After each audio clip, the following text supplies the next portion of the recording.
Welcome to नाने classes. दोस्तों, नाने क्लासेस के यूट्यूब चैनल पे आपका स्वागत है। आज हम बात करते हैं राजस्थान जीके की क्लास नंबर 82, ऐतिहासिक क्लास 82 नंबर पर हम पहुंच चुके हैं। लगातार 1 से लेकर 82 क्लास में जो विद्यार्थी अब देख चुका है हमारे साथ जुड़े हुए हैं।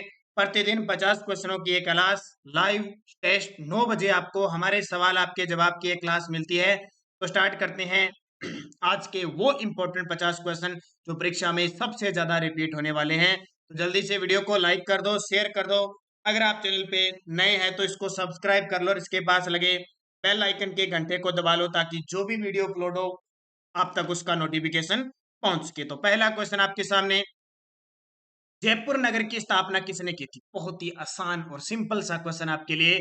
जयपुर नगर की स्थापना किसने की थी? तो इसका उत्तर आपके सामने है, बड़ा ही शानदार, जय सिंह द्वितीय। हाँ, ये वही जय सिंह द्वितीय है जिसको आप स्वाई जय सिंह कहते हो। क्या कहते हो? स्वाई जय सिंह कहते हो, जिसका मूल नाम विजय सिंह था। इसको कहते हैं स्वाई जय सिंह द्वितीय, जो 1700 से लेकर 1743 तक आमेर की गद्दी पर बैठता है और इसी के द्वारा 18 नवंबर 1727 को इस जयपुर नगर की स्थापना की जाती है, जिसकी नींव पुंडरीक रत्नाकर ने और इसका जो डिजाइन तैयार किया था वो विद्याधर भट्टाचार्य ने किया था। तो 18 नवंबर को राजस्थान स्थापना दिवस मनाया जाता है। इसलिए और भी इंपॉर्टेंट हो जाता है, इसी जयपुर नगर के परकोटे को जुलाई 2019 में, कब तारीख भी बता देता हूं, 6 जुलाई 2019 को विश्व धरोहर, यूनेस्को की विश्व धरोहर सूची में शामिल किया गया। बहुत बड़ी बात है। जैसे हाल ही में जो धोलावीरा गुजरात की सभ्यता है उसको शामिल किया गया, उसी प्रकार स्थल को। जैसलमेर में गुंडा राज पुस्तक किसने लिखी? जैसलमेर में गुंडा राज आ गया था अभी।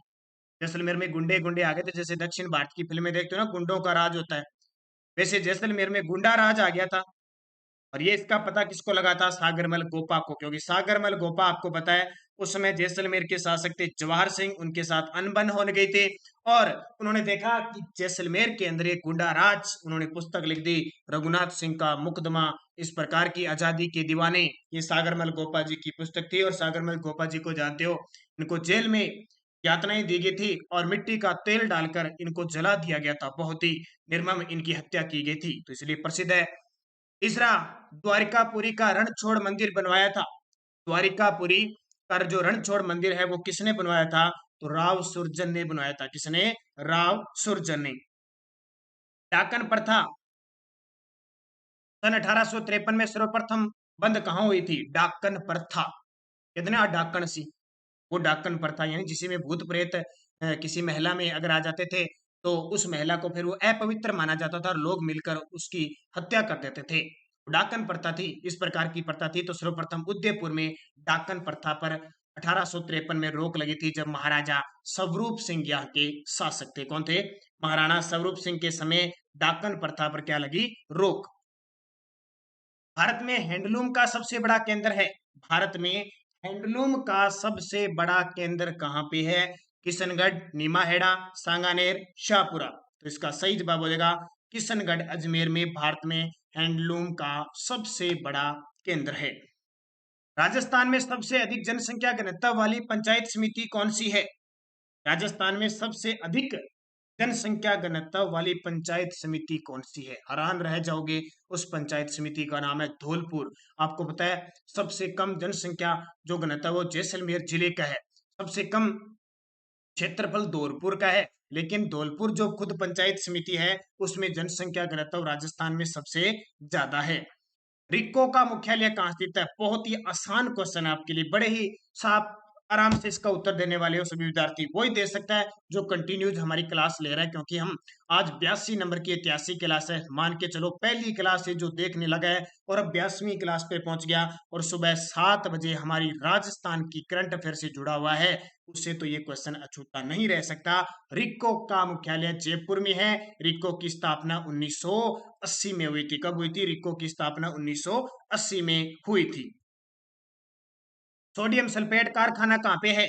राजस्थान में सोडियम सल्फेट कारखाना कहाँ पे है? पंचभद्रा बाड़मेर, सांबर फुलेरा में, लोणकनसर बीकानेर में, या फिर डिडवाना नागौर में। तो ध्यान रखना डिडवाना नागौर में सोडियम सल्फेट का कारखाना है, क्योंकि यहाँ का नमक है वो खाने योग्य नहीं है, ज्यादातर चमड़ा और रंग रंगाई के अंदर काम लिया जाता है। पंचभद्रा बाड़मेर, यहाँ स्वाद की दृष्टि से सबसे अच्छा किस्म का इस झील में नमक पाया जाता है। सांबर राजस्थान की सबसे बड़ी खारे पानी की झील है, और लूणकरसर भी खारे पानी की झील है। राजस्थान में कुपड़ पट्टी कहाँ पे है? बहुत ही आसान, देखो लेवल ईटीटी का पेपर होने वाला है 29 अगस्त को, बीएसटीसी का एग्जाम होगा। इसके अलावा पटवार की तिथि घोषित है, एसआई की है, सबकी है, वनपाल वन रक्षक, इन सब के पेपर जल्दी होने वाले हैं। तो कुपड़ पट्टी दो ही जिले प्रसिद्ध है, नागौर और अजमेर में। आपको पता है नागौर में तो जापान की एक कंपनी जीका के द्वारा फ्लोरोसिस निवारण नीति के तहत यहाँ पे काम भी किया जा रहा है। अंग्रेजों से संधि करने वाला पहला राज्य कौन सा था? अंग्रेजों से संधि करने वाला पहला राज्य कोटा, जोधपुर, जयपुर, उदयपुर। कोटा से संधि करने वाला पहला राज्य जयपुर था। कौन सा?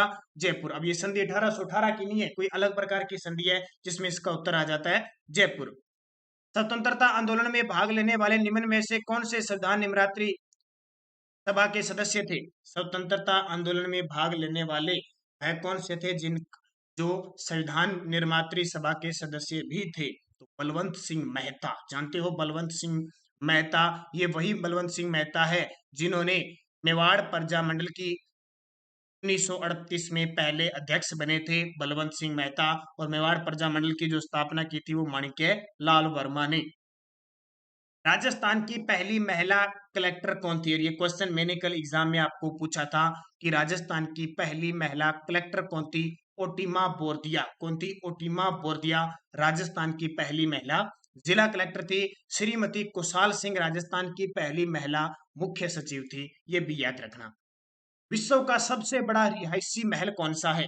विश्व का सबसे बड़ा रिहायशी महल है उमेद पैलेस जोधपुर के अंदर, जिसको चित्तर पैलेस भी कहा जाता है। कौन सा? उमेद राव उमेद सिंह ने इसका निर्माण किया था। उमेद पैलेस विश्व का सबसे बड़ा रिहायशी महल है ये।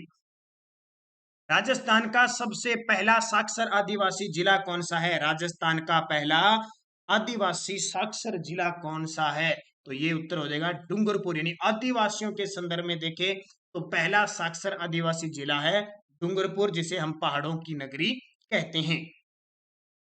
राजस्थान के प्रमुख महत्वपूर्ण संसाधन निम्न में से किन स्थानों पर स्थित है? राजस्थान के महत्वपूर्ण प्रमुख संसाधन निम्न में से किन स्थानों पर स्थित है? तो देखिए प्रमुख संसाधन का मतलब कोयले की बात कर लेते हैं, कोयला खास करके। तो देखिए कोयले की बात करें तो पलाना, कपूरडी और सोनू इसका सही उत्तर हो जाएगा। ये पिछले पटवारी के अंदर क्वेश्चन आया था, यहाँ से पूछा था, खनिजों के बारे में क्वेश्चन पूछा था, तो इसका उत्तर हो जाएगा। जैसे अंगूचा भी होता है वैसे मेड़ता भी, ये सारी है, लेकिन सही रूप से पलाना, कपूरडी और सोनू इसका उत्तर माना था। कोयला क्षेत्र की बात करें, राजस्थान में सबसे कम अवधि तक मुख्यमंत्री रहने वाले नेता कौन थे? सबसे कम अवधि के मुख्यमंत्री रहे थे हीरालाल देवपुरा, महज 16 दिन रहे थे सबसे कम अवधि के। कौन है? हीरालाल देवपुरा रहे थे। कौन? हीरालाल देवपुरा। देश में राजस्थान निम्न में से किसका प्रमुख उत्पादक है? देश में राजस्थान किसका प्रमुख उत्पादक है? देखो सरसों का। राजस्थान को सरसों का प्रदेश कहते हैं। क्या कहते हैं? सरसों का प्रदेश राजस्थान को कहते हैं। सबसे ज्यादा पूरे भारत में सरसों होती है। अभी 2017-18 की जो रिपोर्ट आई है उस कृषि रिपोर्ट में सबसे ज्यादा सरसों अलवर भरत में हुई है। कहाँ पे? अलवर भरतपुर में। और राष्ट्रीय सरसों अनुसंधान केंद्र भी कहाँ पे है? सेवर भरतपुर में। राजस्थान का 33वां जिला, अब ये तो आपको क्या बताना, जरूरत ही नहीं है इस क्वेश्चन को बताने की। राजस्थान का 33वां जिला, उत्तर बता देता हूं, प्रतापगढ़। कब बना? 26 जनवरी 2008 को बना था, और कार्यभार शुरू किया था 1 अप्रैल 2008 को। अब आपके लिए यहाँ कठिन क्वेश्चन क्या है कि प्रतापगढ़ को किन किन जिलों के जो क्षेत्रों को लेकर बनाया गया था, कौन कौन से जिलों का तहसील वगैरह लेके और इसका निर्माण किया गया था, वो मुझे बताना है। कि प्रतापगढ़ जिले का निर्माण तो हुआ था, लेकिन कुछ जिले हैं जहां से बना था ना उस प्रकार। उदयपुर है, चित्तौड़गढ़ है, डूंगरपुर, बांसवाड़ा, राजसमंद, भीलवाड़ा। अब कौन से है मुझे आप बताओगे कमेंट करके। अमेरिकन कपास राजस्थान के किस जिले में होती है? अब ये तो पता ही है आपको, अमेरिकन कपास श्री गंगानगर में होती है, अभी जिसको खास करके नरमा कहते हैं। क्या कहते हैं? नरमे को क्या कहते हैं? अमेरिकन कपास कहते हैं। श्री गंगानगर में होता है। वैसे भी कपास सबसे ज्यादा श्री गंगानगर और हनुमानगढ़ क्षेत्र में होती है। पश्चिमी राजस्थान का एक अत्यंत उपयोगी व महत्वपूर्ण वृक्ष कौन सा है? पश्चिमी राजस्थान का एक अत्यंत उपयोगी अब अत्यंत उपयोगी और महत्वपूर्ण कौन सा होगा? हमारे राजस्थान का राज्य वृक्ष खेजड़ी होगा, जो सबसे ज्यादा पश्चिमी राजस्थान में होता है, खास करके शेखावटी क्षेत्र में। और ये राज्य वृक्ष है हमारा, 1983 में इसे राज्य वृक्ष का दर्जा दिया गया था, तो जाहिर सी बात है इंपॉर्टेंट होगा। अजमेर में राजस्थान सेवा संघ की स्थापना करने वाले कौन थे?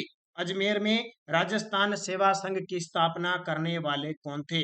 ये अक्सर पेपर में पूछा जाता है। तो अजमेर में राजस्थान सेवा संघ की स्थापना करने वाले थे विजय सिंह पथिक। कौन से?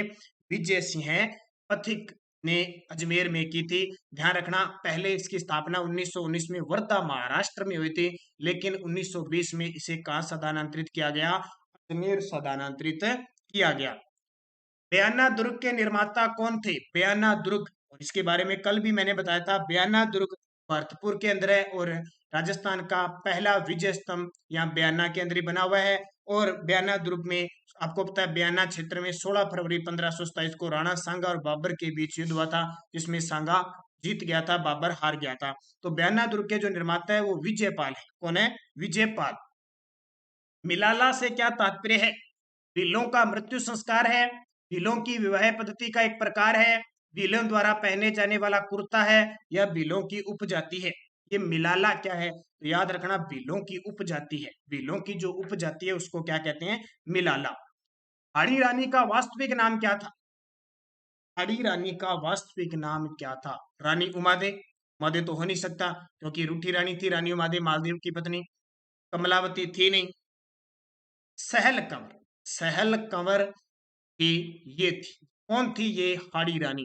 ध्यान रखना, जो आपके अजमेर क्षेत्र में रतन सिंह सलूम्बर के शासक थे, सलूम्बर उदयपुर में आता है, सलूम्बर उदयपुर के ठिकानेदार रतन सिंह चुड़ावत, जिनको राज सिंह ने औरंगजेब के विरुद्ध युद्ध करने भेजा था, लेकिन उनकी नई नई शादी हुई थी सलह कंवर के साथ। तो अब राजा रतन, जो राज सिंह है, उसको मना तो कर नहीं सकता भी, रतन सिंह ऐसे तो कह नहीं सकता भी मेरी नई नई शादी और मैं युद्ध में नहीं जाऊंगा।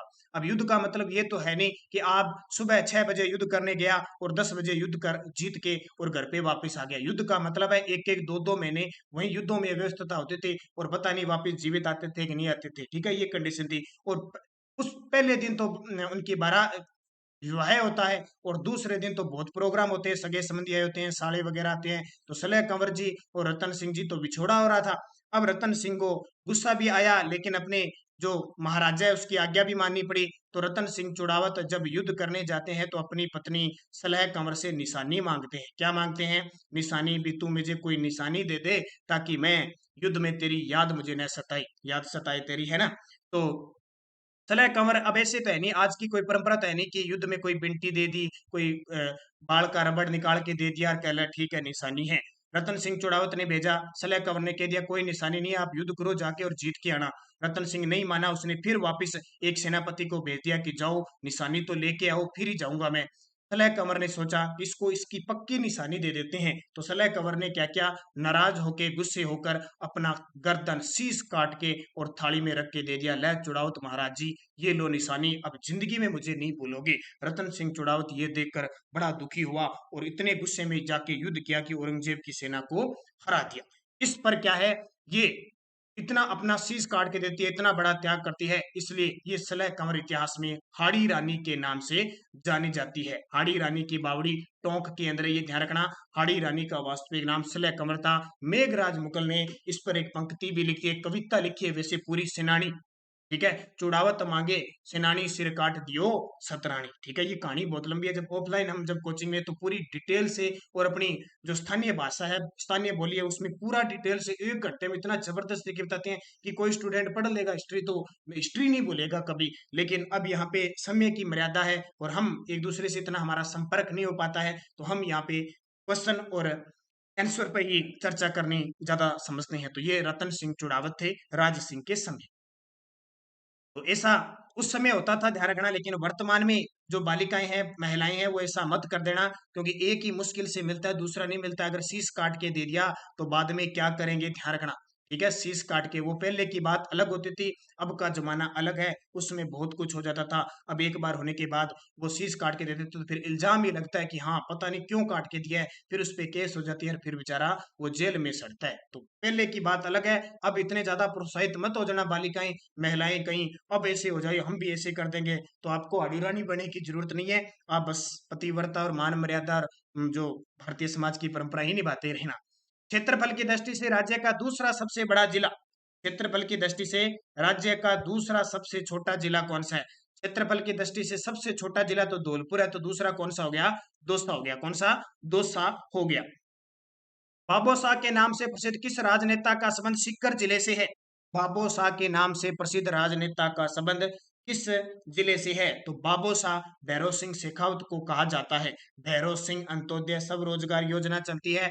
भैरव सिंह जो 3 बार राजस्थान के मुख्यमंत्री रहे थे, भैरव सिंह के समय ही लगभग राष्ट्रीय जो आपात अपने राष्ट्रपति शासन लगते हैं, और भैरव सिंह शेखावत राजस्थान के पहले गैर कांग्रेसी मुख्यमंत्री थे। बांसवाड़ा व डूंगरपुर के मध्य के भूभाग को किस नाम से जाना जाता है? बांसवाड़ा व डूंगरपुर के मध्य के भूभाग को किस नाम से जाना जाता है? तो आपको पता है मेवल के नाम से जाना जाता है। बांसवाड़ा डूंगरपुर के बीच, प्रतापगढ़ और बांसवाड़ा के बीच है वो कंठल कहते हैं। भाकर सिरोही वाले क्षेत्र को कहते हैं। गिरवा उदयपुर की पहाड़ियों में है। विराट प्राचीन काल में किसकी राजधानी थी? आसान क्वेश्चन बहुत है, लेकिन पेपर में ध्यान रखना इसी प्रकार के क्वेश्चन आते हैं। विराट प्राचीन काल में किसकी राजधानी थी? विराट, तो आपको पता है मत्स्य राज्य की राजधानी थी विराट। विराट वर्तमान में सभ्यता है बाणगंगा नदी के किनारे, प्राचीन नाम इसका विराटनगर था। इसकी खोज 1936-37 में दयाराम बहादुर साहनी ने की थी, तो ये याद रखना।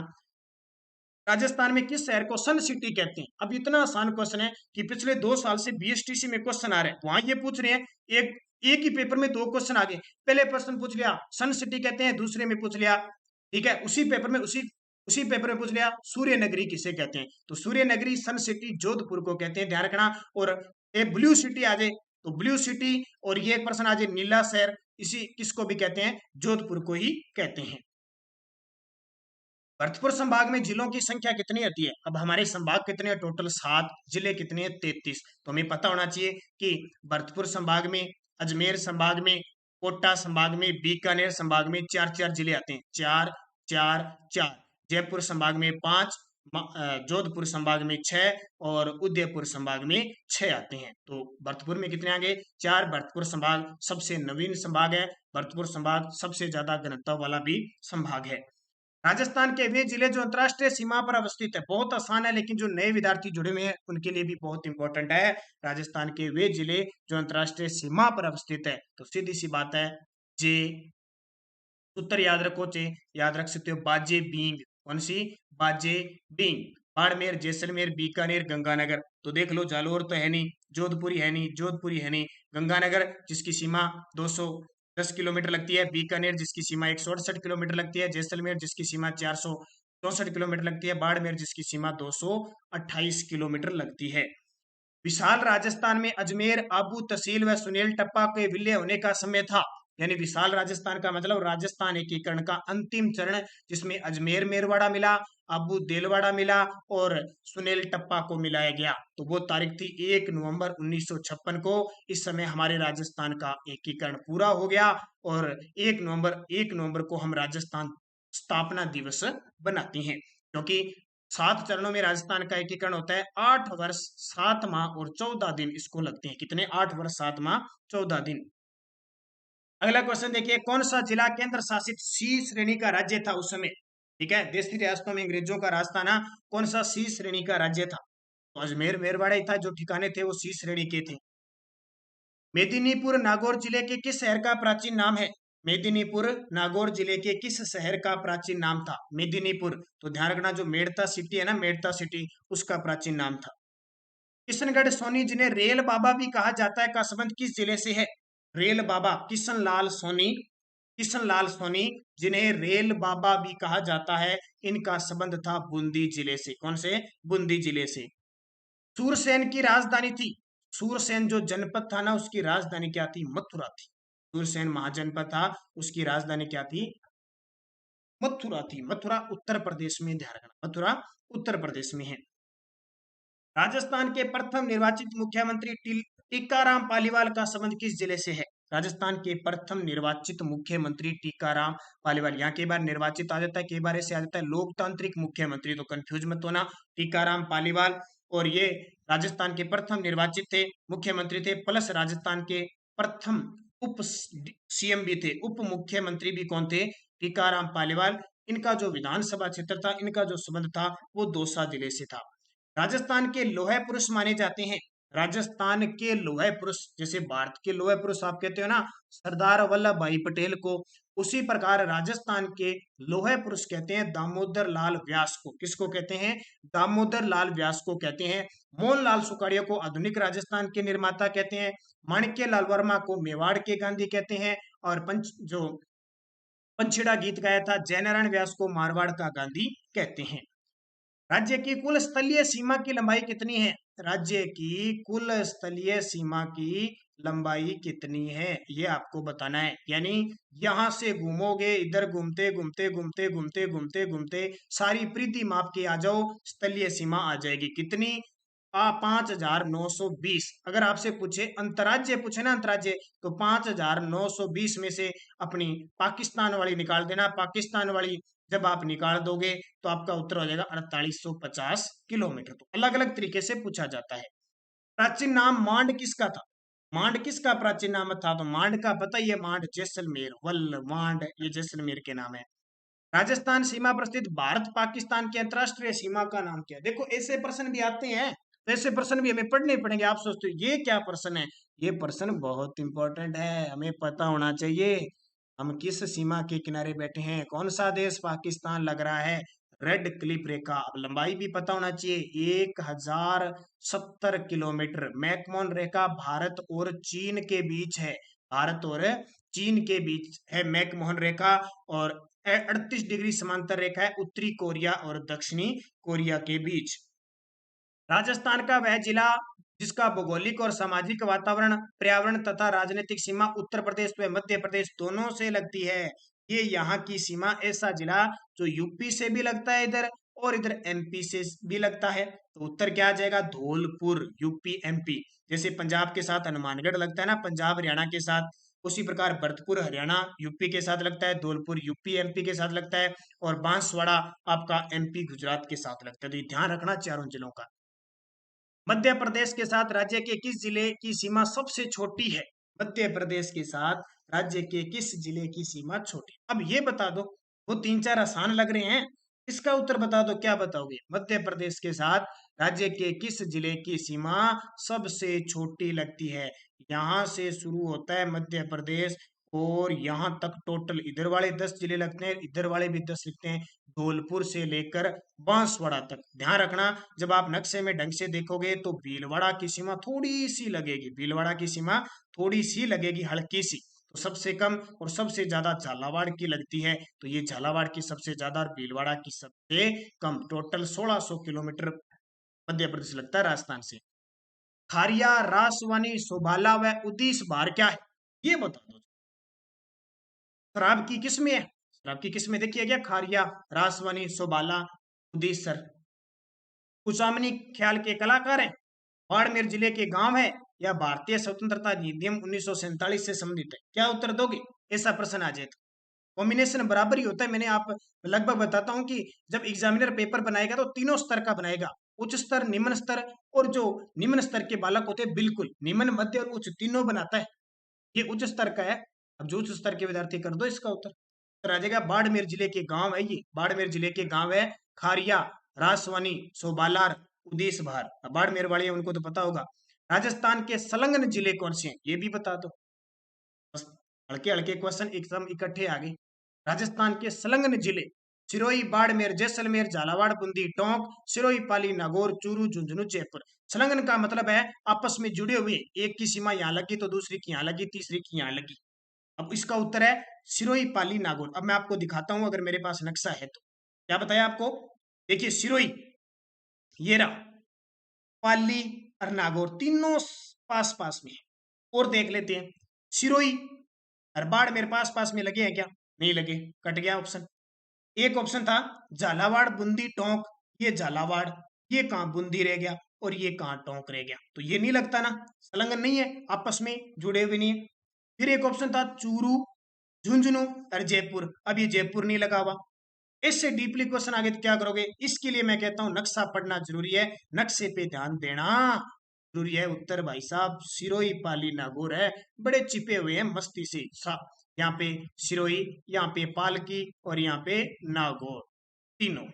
अगला, राजस्थान के किस जिले के साथ सबसे लंबी अंतरराष्ट्रीय सीमा लगती है, तो राजस्थान के अंतरराष्ट्रीय का बात आता है पाकिस्तान से, तो सबसे लंबी जैसलमेर से लगती है 464 किलोमीटर, और सबसे कम बीकानेर की लगती है महज 168 किलोमीटर। राज्य का कौन सा जिला पाकिस्तान से सीधे रेल मार्ग से जुड़ा हुआ है, पाकिस्तान से जुड़ गया भाई, कौन सा जिला है जो पाकिस्तान से, अभी कुछ दिन पहले बताया था मैंने कि बाड़मेर का मुनाबाब स्टेशन है वो अंतरराष्ट्रीय स्तर का है, वहां से ट्रेन जाती है। और स्थिति के अनुसार जो युग्म शेष अन्य से भिन्न है, वह बताओ स्थिति के अनुसार, देखते हैं क्या बताते हैं इसका, स्थिति के अनुसार जो युग्म शेष अन्य से भिन्न है, क्या उत्तर बताओगे, जल्दी से सोच लो और बता लो कि इसमें युग्म अलग कैसी है। टाइम आपको दे दिया, बताओ बताओ, सोचो बिताओ, और जिसने अभी तक लाइक नहीं किया बटन दबा दो भी फटाफट लाइक का, भाई इतना जरूर काम कर दिया करो, टच ही करना है आपको तो, और क्या करना है, ऐसे तो है नहीं भी जोर आ जाएगा, नट बोल्ट कसने आपको भी पहले 4 नट खोलने पड़ेंगे, फिर उनको जोड़ने पड़ेंगे, चाबी पाना आपके पास है नहीं, इतना ही काम करना है आपको, तो ज्यादा करना ही नहीं है। सही उत्तर है देखो, अलवर भरतपुर पास पास में लगते हैं, बीकानेर गंगानगर भी पास में लगते हैं, जैसलमेर जालोर क्या पास में लगते हैं क्या, नहीं लगते, डूंगरपुर बांसवाड़ा मिले हुए हैं, तो ए भी नहीं, ये जैसलमेर जालोर का फासला है, ये ध्यान रखना। और आज का अंतिम क्वेश्चन, किसे मरुभूमि की कोकिला कहा जाता है, इसे मरुभूमि की कोकिला कहा जाता है। कल आपको पता है संडे था, मैंने संडे के दिन आपको 9 बजे की क्लास में 50 करंट अफेयर्स के क्वेश्चन दिए थे, मुझे पता नहीं आपको पसंद आए नहीं आए, मैंने संडे के दिन 50 क्वेश्चन आप, अल्लाह जिलाबाई मरुभूमि की कोकिला कही जाती है, ये इंपॉर्टेंट आपको मैंने 50 क्वेश्चन दिए थे। अब कल के विद्यार्थी जिन्होंने कमेंट में जवाब दिए, Sharda okay, sub inspector Ashok Kanti ji, गुरुजी संडे को सीए की क्लास होनी चाहिए 100 क्वेश्चनों की, वो तो देखेंगे 100 क्वेश्चनों की 50 जरूर मिलेंगे, गुड क्लास, माई स्कोर 50 38 में से, very good. Ruchika Arora Sunday को करंट अफेयर्स ही करवा दीजिए, बिल्कुल रुचिका अरोरा जी, रुचिका अरोरा गुड मॉर्निंग, यहाँ गुड मॉर्निंग ठीक है, गुड इवनिंग कर लेते हैं अपने। रेणुका गुर्जर, जय श्री कृष्णा, बलवीर कुंतल, आज के क्वेश्चन अच्छे थे, बिल्कुल आपका स्नेह प्यार सपोर्ट आशीर्वाद सब मेरे साथ है, तो मान के चलो, और मैंने आपको बता दिया फिलहाल मैं इतना व्यस्त हूँ कि आपको मुश्किल से, ये मेरा बड़प्पन नहीं है, आप सोचते हो कि मैं ऐसे कहता हूँ कि मैं कोई चीज को कहता हूँ कि मेरे पास टाइम नहीं है फिर मैं आपको क्लास हूँ, मैं एक साधारण व्यक्तित्व का धनी हूँ, मुझे इससे कोई फर्क नहीं पड़ता कि आप क्या सोचते हो, मैं आपको बढ़िया तरीके से सिंपल तरीके से क्लास दूंगा, आपकी सहयोग के लिए मैं आपके साथ खड़ा हूँ और आपको एक क्लासें दूंगा। निहारिका पुनिया, निहारिका पुनिया सर संडे को करंट, हाँ आपकी क्लास शुरू हो गई। Sapna Kumari, very nice class, thank you आपको, और सपना कुमारी के अच्छे जवाब। Niharika Punia nice, thank you. Rajgola ji Bharatpur से आपका स्वागत है, मोस्ट वेलकम, बहुत बहुत धन्यवाद आपका। और सुमन चौधरी, सर जी आप संडे के दिन करंट अफेयर्स की क्लास दे दिया करो, हाँ आ गई, बस आपका कहना हुआ और मेरा आना हुआ, बस आपका इतना प्यार ही मुझे चाहिए था, वो आ गया। रामराज मिरोठा, राम राम जी आपको भी। Priyanka Bansal super class, thank you. Kalavati Prajapati, Rajgola शुभ संध्या, जय श्री राधे, जय श्री कृष्णा। सीता बिश्नोई, सर जी इसकी भी पीडीएफ आपके टेलीग्राम ग्रुप में डाल दिया करो, हाँ बिल्कुल आज मैंने डाल दी 5-10 की, तो इनके उत्तर मैं नहीं लगाऊंगा, उत्तर आपको वीडियो में ही देखने पड़ेंगे। सहयोग सपोर्ट, और ये आपको मैंने बता दिया मुख्य तथ्य के साथ, हमारी जनवरी से जून 2021 की बुक है, ई बुक है, सीधा अगर आप खरीदना चाहते हो तो मैंने बता दिया 8094496272 पे 100 रुपये पे कीजिए, फोन पे गूगल पे पेटीएम, और इसी नंबर पे व्हाट्सअप करके आप पीडीएफ प्राप्त कर सकते हो। खास बात देखो 2021 की तो मिलेगी, 2020 की भी मिलेगी, इसके साथ योजना पुरस्कार खेल परिदृश्य है, वो भी बजट वगैरह आपको साथ में मिल जाएगा ताकि आप पढ़ सको। ये मोस्ट इंपॉर्टेंट, लाइक शेयर, धन्यवाद। सुबह 7 बजे फिर मिलते हैं करंट अफेयर्स के साथ।